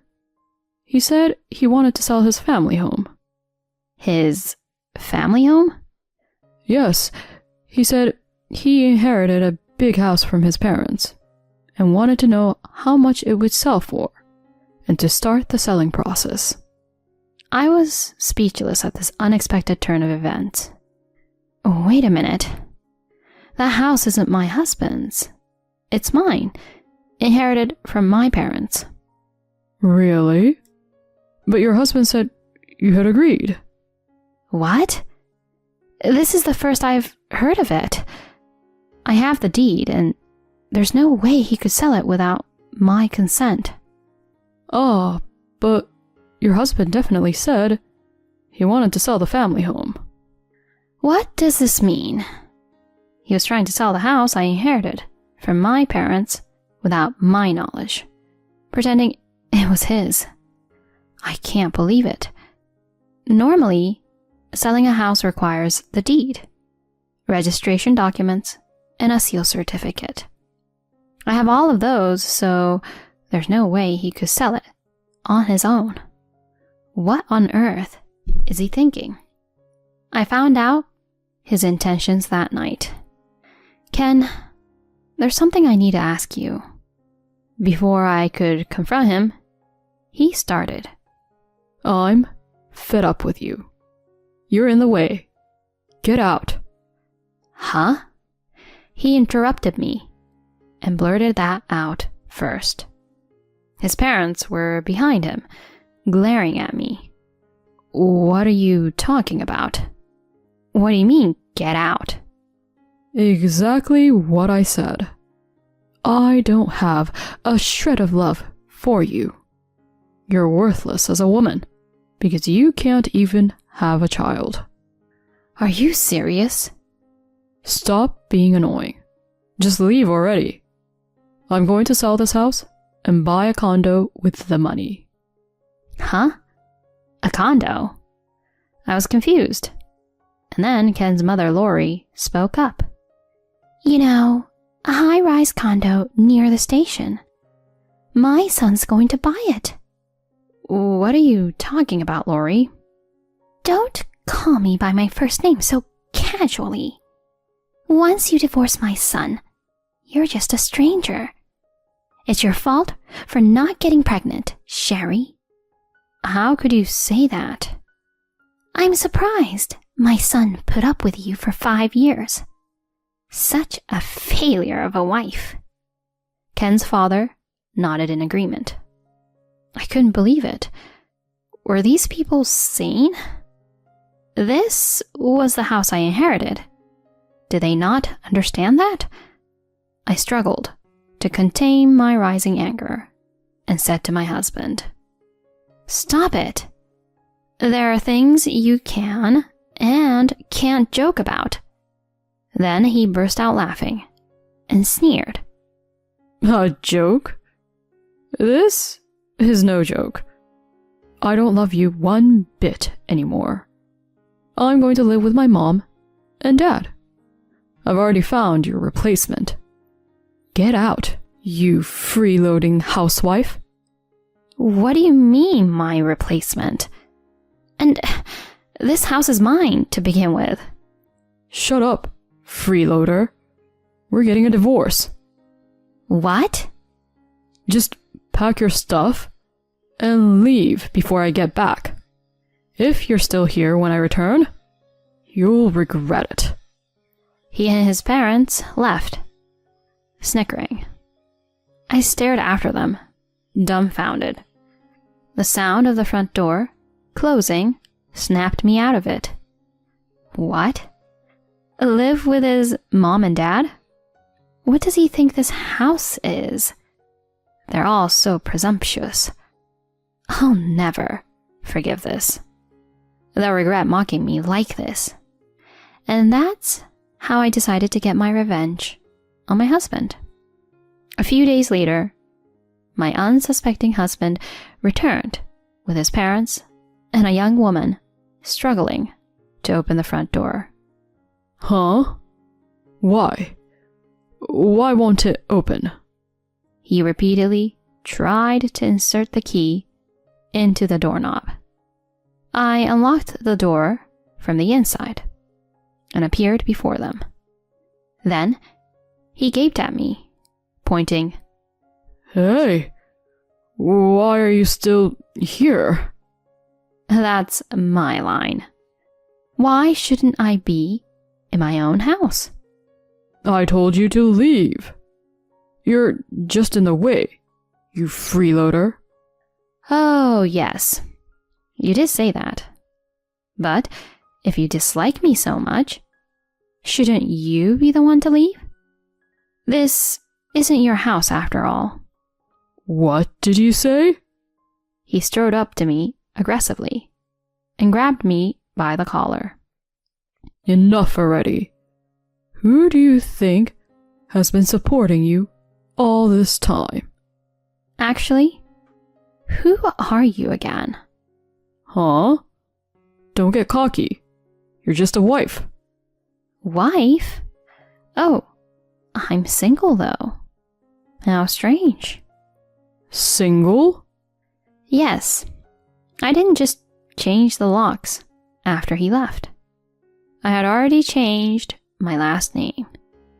I revealed the truth to my bewildered ex-husband. After you left with your parents that day, I filed for divorce at the city hall. Divorce?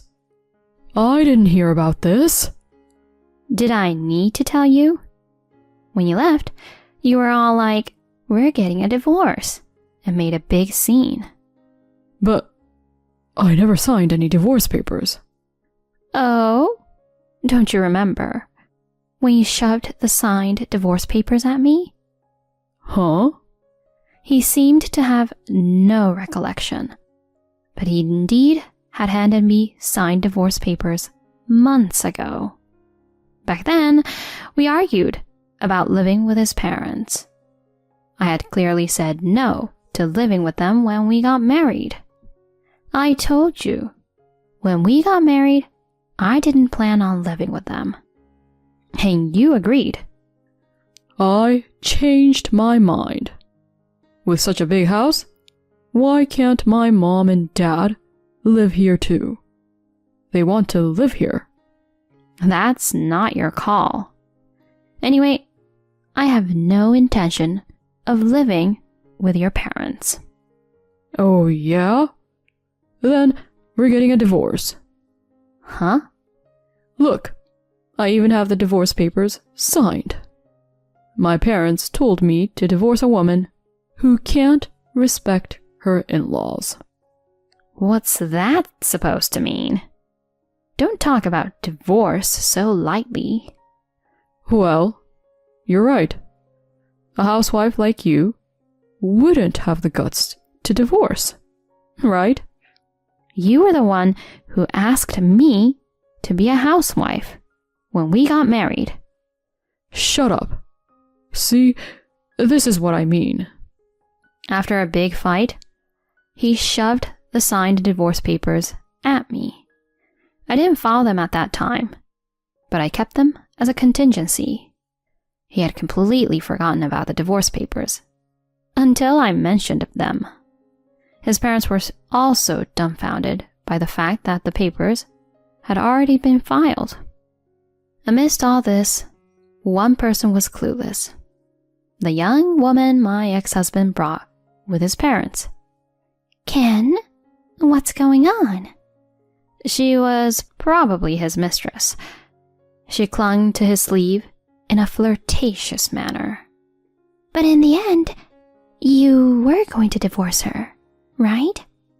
It's fine since you can marry me. Lisa? Well, that's true. If I can marry you, then... And even if you can't sell this house because of that lady, you have enough money to buy a luxury high-rise condo, right? Huh? I've already bragged to my friends that I snagged a rich husband and will live in a luxury condo near the station. Oh, that's... My ex-husband, confused, asked her. Wait a minute. By rich husband, do you mean me? Who else? You work at the famous S Holdings, right? That's a high income if I ever heard one. No, but you're a doctor. She made a dumbfounded face. Doctor? Who? You. You work at a hospital, remember? I do work at a hospital, but just as a receptionist, and it's only part-time. Part-time? I'm quitting my job because I'm getting married. I told everyone at work that my husband works at S Holdings, and they were so envious. What? I couldn't help but burst into laughter at their conversation. Oh, stop. Don't make me laugh anymore, please. Oh, this is too funny. Lisa, unable to bear my reaction, snapped at me. Sorry. Your conversation is just too funny. Huh? How rude. Speaking out of turn for a divorced woman? But the idea of this man working at S Holdings is ridiculous. Huh? Confused, she muttered. What do you mean? I patiently explained the reality to her. Just so you know, your beloved works at a mere small to medium-sized business that you can find anywhere. How could he afford such a house on a single income? It's impossible. You're joking, right? Were you deceiving me? She glared at him, confronting him. Ken, in turn, retorted. You were deceiving me too, weren't you? You even sent me photos of you in a lab coat, looking all doctor-like. That was just cosplay. You said you liked that kind of thing. What? You've been tricking me. You're terrible. That's my line. Talking about high salaries, saying I'll buy you a condo and all that nonsense. You're garbage. It seems they both misunderstood each other's professions and intended to mooch off each other. Once they realized the truth, a huge fight broke out. The in-laws were dumbfounded too, having believed their new daughter-in-law was a doctor. Enough! I was a fool to be deceived by a man like you. Goodbye. As Lisa tried to leave, I stopped her. Wait a minute. What now? Take back your man. I don't want him. It's not about that. I've already looked into your case. I'll be seeking alimony from you too. Huh? Why should I pay? Why? It's obvious. You were involved with my ex-husband while we were still married. If you're going to claim that, show me the evidence. Evidence? I have plenty. After Ken left, I checked his computer. I found a folder full of evidence of your affair, including cozy photos of you two. No, wait, really? You went that far? Lucky for me, the idiot kept those memories. Thanks to him, I can properly demand alimony from both of you. No! She turned pale and began to shake, collapsing on the spot. Lori, the mother-in-law, interjected, trying to calm things down. Everyone, let's calm down. Let's go inside the house and talk. Go inside? What are you talking about? We're divorced. You can't just enter the house. Sherry, this is an emergency. I don't care. This is all because of your irresponsible son. Do you want to escalate things further? Well, that's... Anyway, don't come near here again. If you try to enter by force, I'll call the police for trespassing. The mention of police seemed to have an impact. They left without entering the house, looking dejected. Later, I formally demanded alimony for my ex-husband and his mistress. I thought it was over until my ex-husband called. Sherry, I was wrong. Please, help me. Help you? What are you talking about now? I have no money. I need to take out a loan to pay the alimony. Apparently, he had been splurging on his mistress, believing he could recoup the money from Dr. Lisa. They had a falling out. Now he was broke, struggling to pay alimony, let alone live. But I had no sympathy for him. It's unbelievable I even married that jerk. I told him off. I don't care about your problems. You understand? This is all because you cheated and tried to sell my house. I know. I'm sorry about that. Now I know. You're the only one for me, Sherry. So please, come back to me. What? Apologies won't fix this. Do you realize how much you hurt me? I want nothing to do with someone as awful as you. Pay the alimony, even if you have to take a loan, you scum. And never show up before me again. He shrieked over the phone and hung up. Since then, I've had no contact with him. To pay the alimony, he now works multiple jobs, day and night. Even his retired parents had to work to help with his debts. It's nothing but poetic justice. Meanwhile, I did some job hunting and found a job. While my salary isn't especially high and I live a very ordinary life, my days are peaceful and incredibly fulfilling. I've realized I can be perfectly happy on my own. There's nothing to fear anymore. I'm grateful for my peaceful days and look forward to the future.